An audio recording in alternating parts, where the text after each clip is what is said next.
Shalom, selamat malam Bapak Ibu Saudara-saudara yang dikasihi Tuhan. Apa kabarnya malam hari ini? Dahsyat, luar biasa. Yes, yes, yes. Kita masih tetap sama dengan tema kecerdasan emosional. Mari sama-sama sebelum kita mendengarkan pengajaran yang luar biasa ini, sama-sama kita datang kepada Tuhan. Mari kita bertepuk tangan buat Tuhan Yesus. Haleluya.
Salam saudara sekalian, kita jumpa lagi dengan antusias di dalam Maranatha Bible Study. Saudara, kita selama hidup ini perlu dipelengkapi, perlu pemahaman Alkitab. Nah saudara, minggu lalu ya kan saya ngulang sebentar, minggu lalu kita bicara tentang fungsi kepemimpinan. Nah, sebagai pemimpin, saudara harus berfungsi, memegang peranan. Bukan pemimpin, aku ini pemimpin bos ini kan, aku pemimpin penguasa, aku pemimpin sebagai penggede ini. Enggak ada saudara itu. Pemimpin itu sebagai hamba. Ya kan saudara, itu adalah servant. Servant itu kalau saya mau katakan dalam bahasa Indonesia, servant itu adalah kalau bahasa dulu yang enak babu, itu tuh babu, ya kan. Nah agak bagus sedikit, sudahlah pembantu. Nah tadi kan, ya kan bagus lagi itu asisten. Padahal itu sama aja asisten dengan babu sama itu tuh. Nah jadi saudara, kita pemimpin itu sebagai pelayan, ya kan, sebagai pelayan, bukan sebagai bos. Merintah ini, merintah itu bos itu, ya kan. Nah saudara, pemimpin itu hamba. Kehambaan itu seperti hamba. Nah saudara, fungsi kepemimpinan Kalau sudah masih ingat, dan kita ulang lagi, yang pertama adalah leading. Dia bisa memerintah. Tentunya memerintah bukan otoriter, dengan penuh kasih, ya kan, karena Tuhan ada di dalam hidupnya Tuhan. Ini saudara sekalian, kita memimpin itu dengan kasih. Kalau sudah lihat di awal, karena kita berdasarkan Alkitab ada kasih Tuhan, ada agape dalam memimpin ini nih. Memimpin itu dengan kasih, sebab saudara sudah lahir baru, sudah dipimpin oleh Roh Kudus, dan sudah bisa bahasa lidah, dan saudara menjadi pemimpin ini tadi. Nah saudara, yang kedua buat planning, ya kan, buat rencana. Jangan tidak ada buat rencana, ya kan, kita mesti buat rencana jangka pendek dan jangka panjang. Apapun dalam rumah tangga, pribadi pun buat rencana. Saya pun waktu dulu belum menikah, secara bujangan saya pun sudah buat rencana itu. Ya kan, saya buat rencana tiap bulan saya mesti bisa tabung sekian, lalu apa yang saya buat rencana itu. Nah yang ketiga saudara, belajar ini, mengorganisasi, belajar dalam organisasi, belajar ini. Jangan tabrak sini, tabrak situ, tabrak sini, tahu tersinggung, marah, kecewa. Nah saudara, saya jawab ini, saudara tidak mengerti tentang fungsi manajemen dan fungsi di dalam emosional saudara. Saudara tidak mengerti ini. Itulah sebabnya saudara perlu belajar. Ya, katakan amin. Nah saudara tidak perlu mesti S3, S1, S2, tidak perlu. Walaupun itu penting gitu kan, saudara boleh. Nah yang keempat, saudara bisa menyusun staff, kemudian kontrol. Nah kemudian minggu lalu saya tambahkan dengan motivasi. Coba kita belajar untuk kata-kata yang sudah hilang. Hari ini nih sudah hilang, sudah agak langka dengar kata-kata tadi. Yang pertama adalah terima kasih. Nah ini terima kasih sudah agak jarang, ya kan. Anak-anak kecil pun nggak ada yang ngomong itu, boleh katakan itu jarang sekali. Kemudian terima kasih kembali atau sama-sama. Saudara perhatikan ini, coba kita berikan permen atau kue kepada anak kecil ini nih. Anak orang lain lah sudahlah. Kalau anak saya ajari, jangan lupa ngomong ya, terima kasih ya Pak, ya kan, siapapun terima kasih, ya kan. Ya kan. Nah yang kedua adalah kalau kita minta pertolongan, saudara ada kata tolong, ya kan, tolong saya, maaf ya kan, mohon saya dibantu, mohon tadi kan. Nah itu yang kedua. Yang ketiga, mengakui kesalahan, mengakui ada yang kekeliruan, mengakui adanya keterbukaan. Sorry ya, saya datang terlambat sebab pesawat saya mendaratnya terlambat. Sorry, saya minta maaf dulu. Nah sebelumnya tentunya di WA dulu kalau memang ada janji. Saudara akui, ngomong dengan terus terang. Dan yang keempat, saya minta maaf. Nah ini yang sudah agak sulit ini, karena saudara kita masuk yang kemarin itu kepemimpinan ditentukan oleh faktor kepribadian. Nah saudara, yang minggu lalu faktor kepribadian itu ditentukan oleh urutan kelahiran. Biasanya ini nih, yang sulung itu lebih cenderung bisa memerintah, ya kan. Jadi saudara, itu namanya kepemimpinan sejak lahir. Nah yang tadi. Nah saudara, anak yang ke tengah itu biasanya hanya mengikut, lalu yang belakang itu biasanya lebih cermat, ya kan, lebih cermat dan lebih kreatif. Nah kita masuk dulu lagi. Nah saudara, yang kedua, nah ini kepemimpinan itu ditentukan sangat kuat oleh karakter, ya kan. Nah saudara, ada pepatah lagi, saudara bisa naik posisimu, bisa turun posisimu, ditentukan oleh karakter. Jadi bukan ditentukan oleh karisma, bukan. Ya kan, bukan ditentukan oleh karena saya hebat, bukan. Tetapi karakter. Karakter itu adalah sifat. Sifat saudara. Sifat itu dibentuk pada umur 2 tahun sampai 9 atau sampai 10 tahun. Waktu dia masih kecil. Nah, itulah pembentukan karakter. 0 sampai 2 tahun itu pembentukan hati nurani, conscience, hati nurani. Jadi bukan suara hati, bukan. Suara hati adalah kedagingan, tapi ini nih suara conscience, hati nurani. Nah, saudara, kekuatan karakter ini nih. Nah, itu yang menentukan saudara untuk naik atau turun. Kalau karaktermu,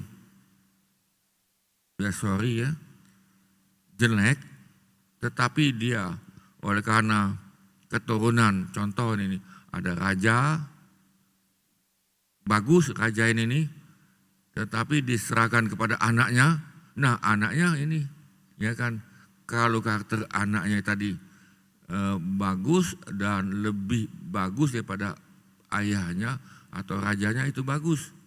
Tetapi kalau bagaimana kalau anaknya karakternya jelek, ya kan? Nah, ini di sini saudara, posisi kepemimpinan ditentukan oleh kekuatan karakter, ya kan? Di antaranya itu jujur enggak ini nih? Nah ini, ya kan? Oh anaknya ini tukang bohong ini, nah saudara agak sulit ini kan? Ya kan, agak sulit. Itu sudah karakter.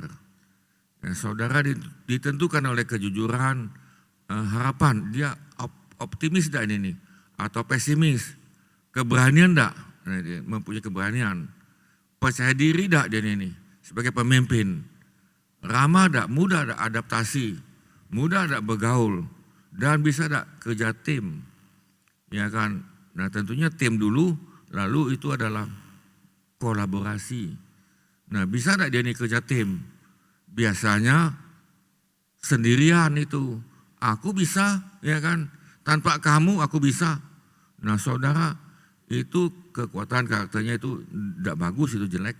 Dia sendirian, ya kan, pokoknya aku bisa sendirian. Nah kalau dia bisa sendirian, tidak usah mempunyai keluarga, ya kan, tidak usah tinggal di kota, tinggallah di pulau yang nggak ada manusianya. Nah saudara, karakter itu diantaranya itu ada yang dominan. Nah ini kita tidak terlalu dalam di sini ya. Dominan karakter itu, ini sebetulnya kepribadian. Yang ketiganya adalah kepribadian, bukan karakter ini. Jadi yang ketiga adalah kepribadiannya dominan. Dominan itu apa itu? Dominan itu kepribadian dominan memiliki keinginan tinggi ini nih, untuk dia bisa mengkontrol lingkungan. Jangan begini, oh cuaca jelek, dah aku tidak bisa apa-apa. Tetapi kalau yang dominan saudara, oh ini apa nih, ya kan, cuaca jelek, hujan, oh tidak apa-apa, hujan ya kan. Tuhan menyirami tanaman saya, Tuhan menyirami, ya kan, buah-buahan saya ini. Ya dia usahakan yang lain saudara. Dia bisa belajar mengkontrol lingkungan. Lingkungan itu dalam bahasa Inggris environment. Nah saudara, dan juga dia bisa mempengaruhi orang lain. Dia bisa mempengaruhi itu tentunya dan dengan apa? Dengan kasih, ya kan, dengan ya seperti yang tadi yang sudah kita pelajari, dan mengekspresikan pendapat atau keinginan dia dengan cara yang kuat. Nah saudara, itu namanya dominan. Nah jadi saudara, ini ditentukan juga oleh yang kepribadian dominan ini. Saudara, kepribadian itu ada 4, ya kan, ada dominan, ada intim, ada cermat, yang ketiga ada yang keempat melankolis itu. Nah jadi saudara, kita masing-masing ditentukan oleh kepribadian. Yang 4 ini Tapi kita tidak ada empat-empatnya, tidak ada. Kita biasanya dua yang ada, yang ini tadi. Nah, saudara, kita masuk lagi kepribadian atau faktor tadi. Nah, ini yang keempat, ya kan, yaitu kepercayaan diri untuk memimpin. Nah, jadi saudara, dia mempunyai kepercayaan diri untuk memimpin, bukan dia ragu ini nih. Ya kan, ada yang ragu nih, apalagi kalau dia pesimis. Waduh, bisa pendak ini nih, rasanya tidak bisa ini nih. Ya kan, apalagi ini nih kita sedang menerapkan EQ, kesadaran emosional, dan kita terapkan. Rasa-rasanya tidak bisa lah itu, ya kan, tidak bisa lah ini. Coba kamu terapkan pada yang lain. Rasa-rasanya tidak tahu, coba lah ini. Nah, saudara, itu ini di antaranya ini kepercayaan diri untuk memimpin itu dia kurang. Nah, saudara, kalau saudara memang mempunyai kepemimpinan, saudara mempunyai kemampuan seorang untuk memimpin. Yuk, saya mau memimpin diri saya dulu, ya kan? Kesadaran emosional ini. Saya sudah banyak sekali kecewa, saya sudah banyak sekali sedih, saya sudah banyak sekali mengalami kesulitan, tidak bisa tidur. Tadi kan sudah belajar ya, 2 minggu atau 3 minggu yang lalu tentang penyakit ini kan. Ya kan, tidak bisa tidur, sakit perut dan yang lain-lain. Nah, saudara, akhirnya dia marah. Nah, kenapa tadi? Dia tidak bisa mengkontrol dirinya sendiri, lalu nyalakan orang lain. Nah, saudara, kepemimpinan itu ditentukan oleh kepercayaan diri untuk memimpin. Itu faktor yang keempat. Faktor yang kelima, nah saudara, ini yang kita mau terapkan. Bisa katakan amin. Faktor atau fungsi kepemimpinan saudara dan saya, kita mau melakukan kecerdasan emosional. Nah, saudara, minta dengan Tuhan, minta Roh Kudus supaya memberikan saudara rasa optimis. Oh ya, bisa ya. Dengan Tuhan aku bisa. Dengan Tuhan aku bisa. Kalau aku jatuh, Tuhan yang pegang, ya kan, orang benar itu Tuhan yang pegang, dan Tuhan akan angkat lagi untuk kita lakukan. Saudara, kecerdasan emosional ini sesuai tidak dengan firman Tuhan? Saya jawab, kecerdasan emosional itu sebetulnya dari firman Tuhan. Sebetulnya, kalau sudah lihat dalam Alkitab, itu dari firman Tuhan. Nah, karena kita kurang, ya kan, kurang memperhatikan, kurang ada kiat-kiatnya, kurang ada trik, saudara, itu dibukakan oleh dunia. Demikian juga dengan manajemen, kepemimpinan, demikian juga dengan kelompok sel, ya kan, demikian juga dengan keluarga yang bahagia. Semuanya itu ada dalam Alkitab, ada semua. Nah, hanya yang tadi itu kita, nah ini tidak perhatikan Alkitab, tidak dibuka, tidak diajari, atau tidak ada pemahaman Alkitab. Nah, saudara, inilah tadi, ya kan, sehingga diambil oleh dunia, tapi kita belum terlambat, amin.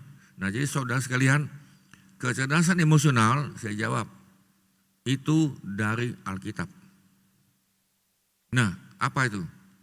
Individu dengan kecerdasan emosional yang tinggi memiliki kemampuan. Saudara perhatikan ini, kemampuan, adanya kemampuan, abilities. Saudara mampu, able, ya kan, yang lebih untuk memahami orang lain dan hubungan dengan orang lain. Jadi sekali lagi saudara, dengan kecerdasan emosional, saudara dan saya mempunyai kemampuan yang lebih tinggi untuk memahami orang lain.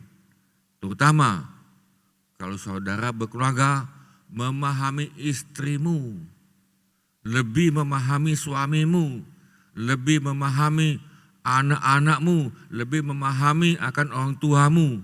Nah, ini Kemudian lebih paham lagi kalau kita dalam gereja, oh ya aku lebih memahami bapak itu, bapak ini atau ibu ini.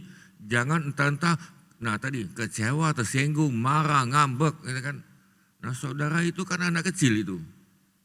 Nah saudara kita lebih mempunyai kemampuan untuk hubungan, gitu kan. Sudah memahami, saudara bisa hubungan, oh ya dengan bapak ini bisa begini, ya kan. Ya kan, nah ini bapak ini begini, ibu ini begini. Nah lalu kita ngadakan itu teamwork. Lalu lebih tinggi lagi daripada teamwork tadi itu adalah kolaborasi. Nah saudara kalau kita bisa sampai kepada kolaborasi, waduh luar biasa itu. Ya kan luar biasa, ya kan keluargamu juga luar biasa. Kemudian kita dalam gereja juga luar biasa. Usaha dagang pun yang saudara lakukan luar biasa. Saya jawab luar biasa. Saudara akan naik dan saudara akan diberkati di tengah-tengah kesulitan ekonomi. Kalau saudara cerdas emosional ini. Setuju amin? Ya kan saudara setuju amin, bisa katakan amin ini kan. Nah saya jawab, saudara sangat beruntung dan mempunyai kesempatan seperti ini. Ya kan, saya jawab, saudara beruntung sekali. Ya kan, kalau saya ngomong dalam bahasa Hokian itu homia loh. Ya kan, Anda itu homia. Ya kan, Anda itu apa ya? Ya, tidak tahu lah, dapat berkat yang luar biasa. Saudara mendapatkan berkat yang luar biasa. Kemudian kami rekam ini dalam YouTube ini sehingga saudara bisa ulang-ulang niat. Dan kalau saudara mau makalahnya, hubungi kami, saudara tidak apa-apa dengan rendah hati saudara ini. Hubungi kami, kami sudah merendahkan diri ini. Hubungi kami dan kami siap melayani saudara. Bayaran enggak? Oh enggak bayaran ini kan. Masa pelajaran sedikit bayar ini, khotbah sedikit bayar, WL sedikit bayar ini. Ya kan, di rumah duka WL bayar itu, bukan itu saudara. Kami tidak patokan kami pada duit, enggak. Patokan kami adalah kasih. Kasih agape. Sekali lagi, kasih agape. Kasih agape, belajar. Nah saudara, kita lanjut ya. Ya kan, saudara kita lanjut. Nah, sebetulnya kecerdasan emosional ini saya ngomong sedikit ke belakang. Itu dimulai oleh Dr. Daniel Goleman di Harvard Business Review dengan sebuah judul What Make a Leader. Ya kan, pada tahun 1998 baru ini saudara, bukannya lama ini. Dia buat satu makalah ya kan dalam review berjudul, saudara kalau di seperti di Harvard itu yang lain mereka ada review namanya itu. Nah, dia membuat judul apa yang membentuk seorang pemimpin. Apa penyebabnya yang membentuk pemimpin? Apa itu tuh? Nah, tentunya kan ini sangat menarik ini kan. Pemimpin ini kan bukan baru ini, tetapi kalau saudara lihat dalam Alkitab, kepemimpinan Abraham ada kan? Kepemimpinan Melkisedek, ya kan, kepemimpinan Nuh, ya kan, kepemimpinan Musa, kepemimpinan Yosua, Kaleb dan yang lain-lain, ya kan, sampai kepada kepemimpinan Rasul Paulus, ada semua. Nah saudara, kalau saudara baca Alkitab tadi itu, saudara bisa buat rangkuman atau singkatan tentang leader, tentang pemimpin. Yang sudah jelas mereka mempunyai gaya berbeda-beda, tetapi prinsipnya sama satu dalam Alkitab itu. Nah saudara, EQ atau kecerdasan emosional sering menjadi faktor pembeda, ya kan, menjadi faktor pembeda yang sangat drastis antara pemimpin hebat dan pemimpin yang biasa-biasa saja. Nah saudara, jadi ada dua pemimpin hebat, pemimpin yang biasa-biasa saja. Nah, pertanyaan saya, saudara maunya yang mana? Ya kan? Kenapa? Kalau saudara bisa menjadi pemimpin hebat, saudara itulah yang dikatakan legacy. Legacy itu apa nama itu? Sejarah. Saudara membuat sejarah yang bagus. Oh iya, kakek saya dulu begini, ya kan? Oh iya, ini papa saya dulu begini, mama saya dulu begini. Wah hebat, saya terbentuk dan kagum dengan papa saya. Saya kagum dengan kakek saya, dengan mama saya kagum. Nah jangan begini, papa saya, dia kecewa dengan gereja. Kakek saya, dia buat perpecahan dalam gereja. No, nah itu kan pemimpin yang luar biasa tapi merusak. Pemimpin merusak, pemimpin racun. Nanti kita akan belajar di situ. Saudara, pemimpin hebat atau pemimpin yang biasa-biasa? Harapan kami ini nih, saudara yang ikut ini adalah pemimpin hebat. Saudara bisa buat sejarah, legacy dalam hidupmu. Oh iya, papa saya bangga. Kakek saya bangga dengan kakek saya tadi. Nah, saudara coba belajar ya. Ini namanya kita belajar di sini nih. Nah, saudara, inilah gambarnya daripada Dr. Daniel Goleman tadi. Apa? Dia membuat sebuah statement. Ya kan, dia buat statement yang luar biasa. Dr. Daniel Goleman, apa yang dia katakan?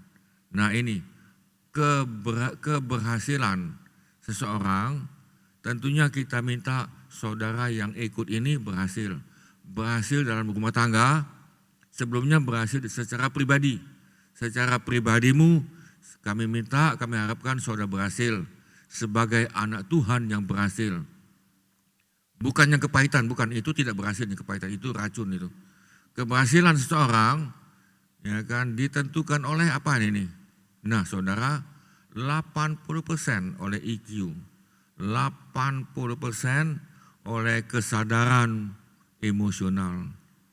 Nah, bagaimana kalau IQ-nya tinggi? Ternyata IQ hanya 20%. Saudara, IQ yang tinggi tidak bisa menjawab secara kognitif, tidak bisa. Apakah IQ yang tinggi menjamin rumah tangganya bahagia? Tidak. Saya ulang lagi, apakah IQ yang tinggi menjamin usahanya berhasil? Apakah IQ-nya yang tinggi bisa membuat dia berhasil dalam pelayanan dalam gereja? Tidak. Tidak bisa. Saudara, ada yang bertanya lagi ini nih, bagaimana Pak kalau IQ kita naikkan itu? Ya kan, kita naikkan tadi ini. Saya jawab, IQ saudara ditentukan oleh genetik. Ya kan, itu pun di bidang tertentu. Saudara IQ-nya tinggi di bidang matematik, bisa tinggi, oh tinggi, ini bagus ya. Tetapi saudara, apakah IQ-mu tinggi di bidang sejarah, di bidang tulis menulis? Nah, tidak bisa kan. Tetapi kalau EQ, kesadaran emosional, entah itu di bidang politik, entah itu di bidang ekonomi, entah itu di bidang apapun, saudara bisa naikkan itu. Nah jadi saudara, kita bisa menaikkan kesadaran emosional. Walaupun kita tadinya rendah, ya kan, saya percaya kita ini rendah, termasuk saya kok ini nih, ya kan, rendah sekali.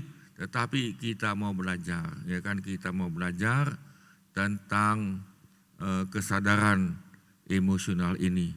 Sehingga hidup saudara, baik itu baik sebagai pemimpin atau yang bukan, tapi yang jelas kita semuanya pemimpin, tentunya pemimpin yang ada yang kecil dalam rumah tangga, itu pun pemimpin rumah tangga. Jadi saudara jangan pikir, oh aku mesti di partai politik saja atau di negara, bukan itu saja, bukan. Dalam rumah tangga, saudara sebagai pemimpin yang berhasil. Nah, baik saudara sekalian, di dalam hidup ini saudara harus sadari kita mempunyai emosi. Emosi itu ada 7. Nah ini saudara bisa lihat ya kan, ada beca ada penumpang. Nah saudara, emosi saudara itu seharusnya seperti beca. Beca ini nih, ya kan beca. Nah saudara, dari mana kata beca? Beca itu asalnya dari kata bahasa Hokkien. Be itu kuda, cia itu adalah kendaraan. Jadi dulu itu adalah kendaraan itu dengan becia. Becia itu kuda. Akhirnya pelan-pelan ya berkembang jadi model ini, jadi beca itu kan saudara. Nah saudara, beca saudara adalah emosi. Nah begini, kita harus ini bisa mengendalikan emosi. Harus ini. Kalau tidak, saudara, ini kalau tidak, emosimu mengendalikan saudara, emosi. Terbalik. Apa itu? Ada 7 kelompok kan. Yang pertama, marah. Nah, saudara bisa tidak mengendalikan marah? Atau saudara dikendalikan oleh marah? Emosi tidak terkendali. Jadi ada emosi tidak terkendali. Saudara, emosimu yang marah. Kalau aku mau marah, marah gitu kan. Siapapun aku dampat, tidak peduli ini. Dia sumpah-sumpahi, dia kutuk-kutuki ini kan. Tidak peduli, dia marah. Nah saudara, kalau saudara marah, dengar baik-baik, adrenalinmu naik, di jantung naik. Kemudian saudara dengar baik-baik, imun saudara turun selama 6 jam. Turun 6 jam. Jadi saudara ketika saudara marah, imun turun, masuk virus, cocok. Cocok itu. Jadi saudara, dia sudah marah 4 jam dia marah lagi, ditambah 6 jam lagi. Imunnya turun lagi. Marah lagi nanti malam, turun lagi. Ya kan, tidak bisa tidur. Akhirnya insomnia. Sudah insomnia, sakit lambung, sakit jantung. Nah saudara, ini akibat marah. Jadi saudara sekalian, kita mau belajar mengendalikan amarah. Setuju? Saya ambil contoh ini. Itu ada sebuah cerita, ya kita agak panjang, tidak apa ini. Sebuah cerita suami istri, tapi ini kejadian bukan di sini, di Tiongkok sudahlah, kita ngambilnya jauh-jauh ini kan ya. Di sana si suami ini dagang. Dia dagang, dia bawa barang dia dagang ya kan. Lalu dia pergi dari dusun dia ke dusun yang lain dan itu bisa makan waktu 3 minggu, 4 minggu kan baru dia pulang, bawa lagi barang dagangan untuk dia jual di kampungnya. Jadi satu hari ya kan dia pulang itu bukan agak malam tapi memang sudah malam dan dia lihat pintu depan itu tidak tertutup, hanya sedikit. Dia buka, dia jalan pelan-pelan. Nah, bapak ini mempunyai suhu, apa itu tukang silat, dia belajar ini nih. Jadi suhunya ngomong begini, kalau kau mau marah boleh, ya kan. Jangan tahan, marahlah, tidak apa-apa. Nah, hanya begini, kalau kau mau marah, sebelum meledak, belum engkau mengambil keputusan, mundur 7 langkah, mundur. Ya kan, sudah itu maju 7 langkah lagi. Sekali itu kan, mundur lagi, maju lagi 7 kali. Nah sudah itu sudah, kamu mau buat apa, buat apalah. Saudara satu waktu dia balik malam, dia lihat tadi di kamar istrinya itu, nah dia bilang, dia kan dari belakang nih. Istrinya di sebelah itu ada cowok, ya kan. Nah ini nih, rupanya aku dagang, dia juga dagang ini nih kan, cocok ini kan. Lalu marah bapak ini nih, langsung dia ambil pedang, dia golok. Tapi dia ingat suhunya ngomong apa? Ya kan, kamu mundur dulu, ya kan, mundur dulu, maju lagi, mundur lagi, maju lagi. Ketika dia maju mundur, saudara, yang istrinya terbangun. Lalu yang cowok tadi itu juga terbangun, saudara itu. Waktu yang terbangun ternyata itu bukan cowok, mamanya, mama kandung, yaitu mertuanya. Aduh, ya kan. Bagaimana kalau aku marah tadi tidak terkendali ini nih. Aku bisa bunuh mertua aku dan istrinya juga. Nah, saudara, ingat pada Tuhan Yesus. Ketika dia marah di bait Allah itu, saudara, ya kan, mereka dagang, ada buatnya dagang, dan itu bait Allah itu bukan untuk dagang itu. Saudara, apa yang Yesus buat? Yesus buat itu tali. Ya kan, tali tadi dia pun buat simpul satu kan, dibuat lagi tali lagi sini dua, dibuat lagi sini, dibuat lagi kan, dia buat tuh dari kain itu tuh. Jadi dia cambuk itu. Nah, saudara, dia cambuk itu, saudara, bukan dengan marah sebetulnya itu. Ya kan, sebetulnya dia tuh sayang kepada mereka. Kenapa bait Allah kamu bukan digunakan untuk doa, untuk menyembah Tuhan, tetapi di dalam rumah Tuhan kamu cari duit ini nih kan. Bukan tidak boleh cari duit, tapi bukan caranya begitu. Ini kan tadi. Nah, saudara, Yesus pun marah, tetapi nah ini nih, kita belajar marah dengan yang terkendali. Nah, saudara, ingat baik-baik, kalau saudara tidak bisa mengendalikan marah, maka marah mengendalikan saudara. Nah, apa yang terjadi itu? Nah, saudara, yang kedua, emosi, kesedihan. Saudara boleh sedih, ya kan? Boleh, ya kan? Bukan tidak boleh, boleh, ya kan? Tetapi, nah tetap ini, jangan berlarut-larut.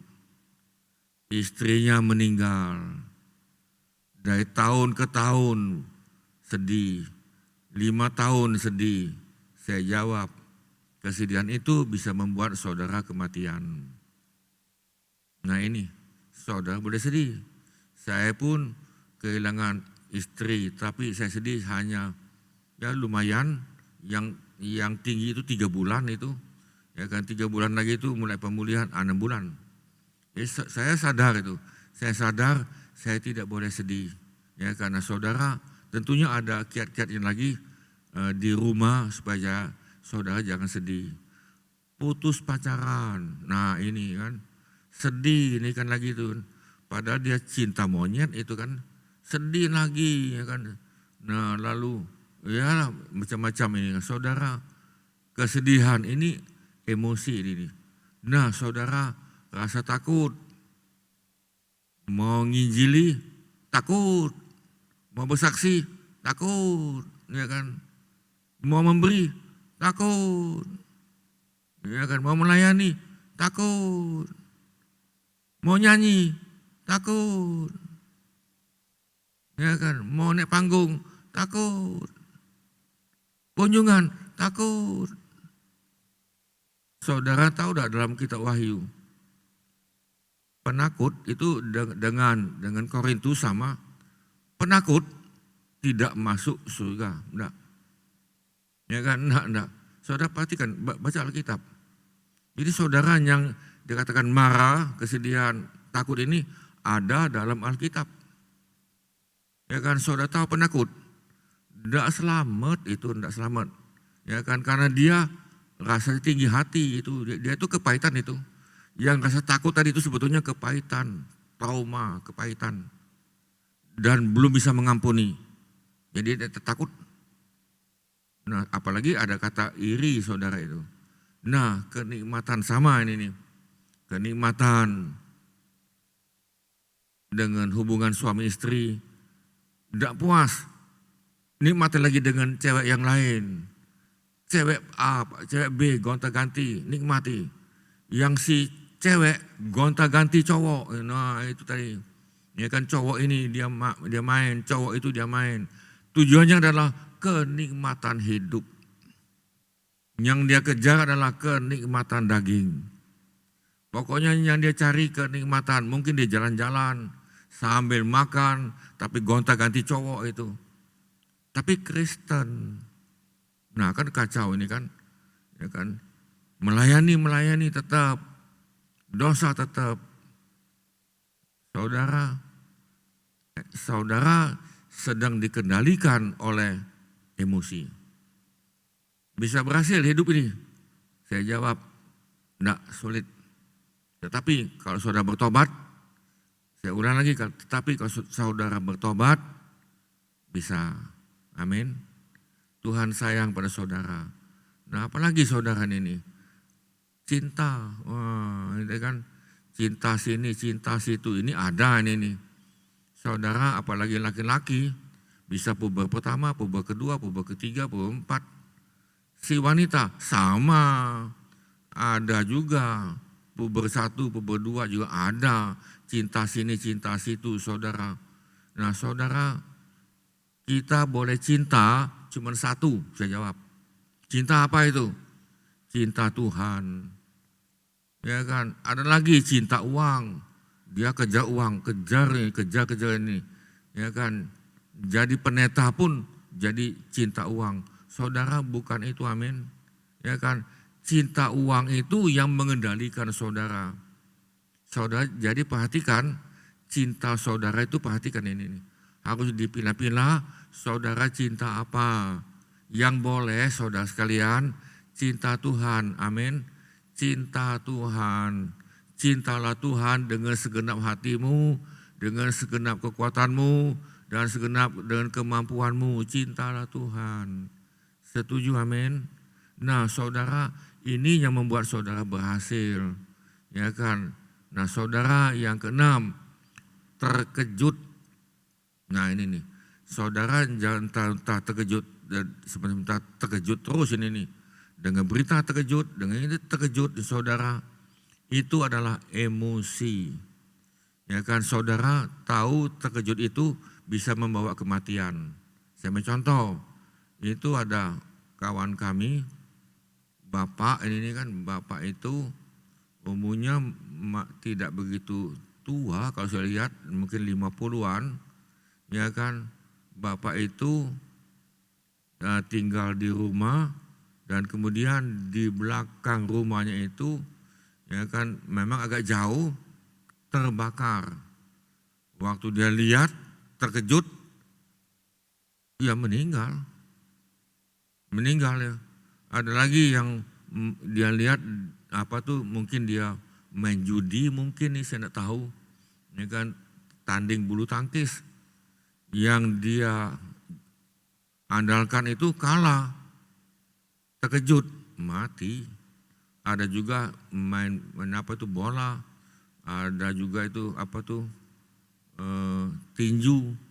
Nah ini soal terkejut ini nih, ya kan, anaknya begini dia terkejut, dia dengan suaminya begini dia terkejut. Nah saudara coba belajar, ya kan, emosi terkejut ini. Nah lalu saudara, emosi yang ketujuh adalah kelompok ini nih, 7, malu.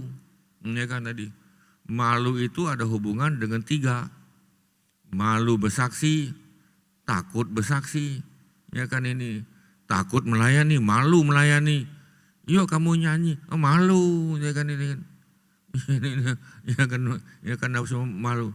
Yuk makan, kenyang dia bilang. Padahal dia lapar itu, malu nih saudara. Nah saudara dikendalikan oleh malu. Ini tadi. Nah saudara, ini coba kita belajar, ya, amin.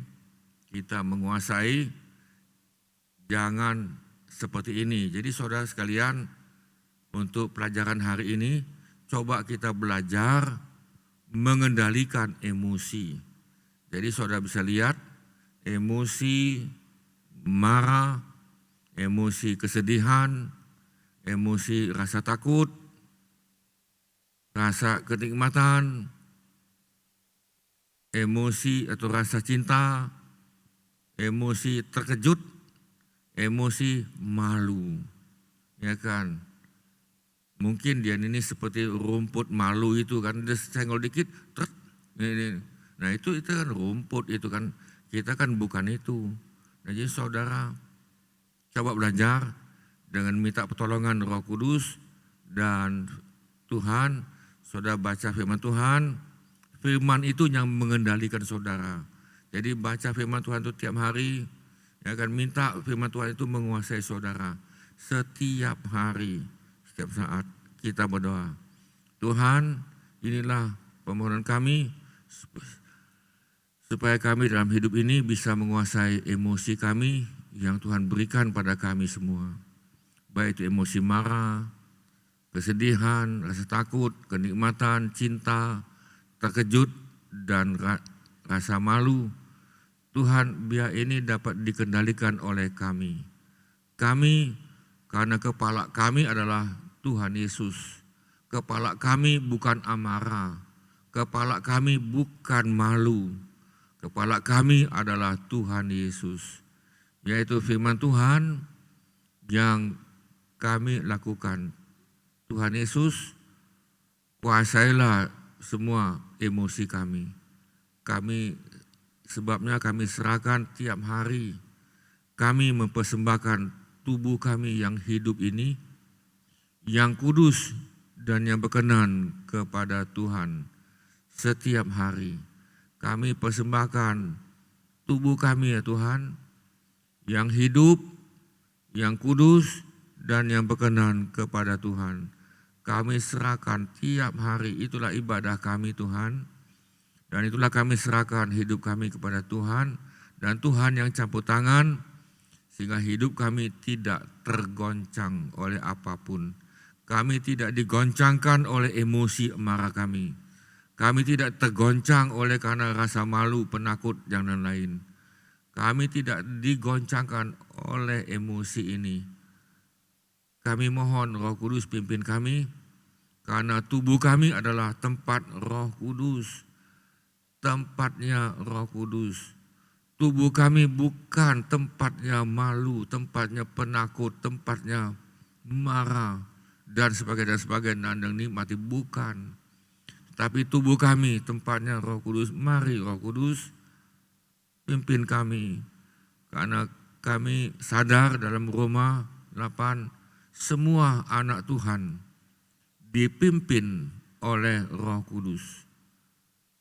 Semua anak Tuhan dipimpin oleh Roh Kudus. Roh Kudus, pimpinlah kami. Kami mempersembahkan setiap hari di pagi dan petang tubuh kami sebagai persembahan yang hidup, yang kudus dan yang berkenan.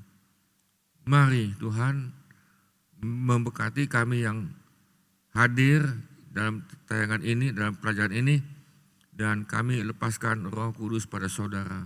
Saudara, angkatlah hatimu dan tanganmu biar kita menerima kekuatan daripada Roh Kudus dan Tuhan Yesus yang sebagai kepala. Berfungsilah dalam hidup kami, berfungsilah ya Tuhan.